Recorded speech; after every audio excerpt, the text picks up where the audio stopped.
2011 batch के IAS officer Chhavi Ranjan की छवि आजकल अपने ही कारनामों की वजह से धूमिल है। फिलहाल वो न्यायिक हिरासत में है और ईडी उन्हें रिमांड में लेकर पूछताछ कर रही है। नमस्कार, मैं हूं सुमित और आप देख रहे हैं समाचार प्लस झारखंड बिहार।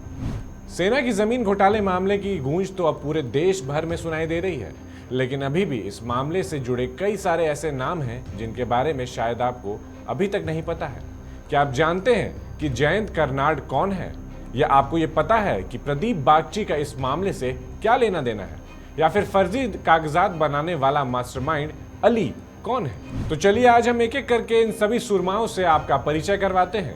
दरअसल ईडी ने अब सेना के कब्जे वाली जमीन के असली रैयत जयंत कर्नाड सहित 15 लोगों को समन भेजकर 10 मई को पूछताछ के लिए बुलाया है।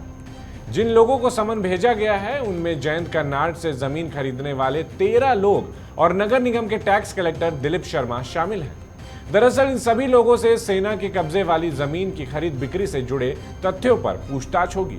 जमीन मालिक जयंत कर्नाड ने साल 2007 में अपनी जमीन सेना से मुक्त कराने के लिए हाईकोर्ट में याचिका दायर की थी। 11 मार्च 2009 को पारित आदेश में अदालत ने जमीन जयंत कर्नाड को वापस करने के लिए कहा था। यह फैसला जयंत कर्नाड के पक्ष में रहा।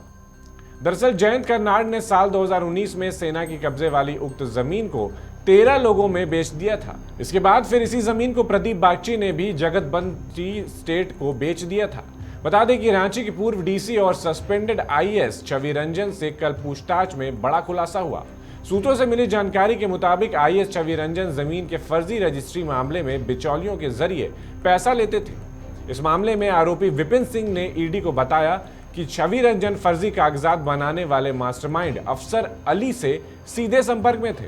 रांची जमीन घोटाला मामले में ये बातें भी सामने आई है कि आईएएस अधिकारी छवि रंजन अफसर अली के संपर्क में थे।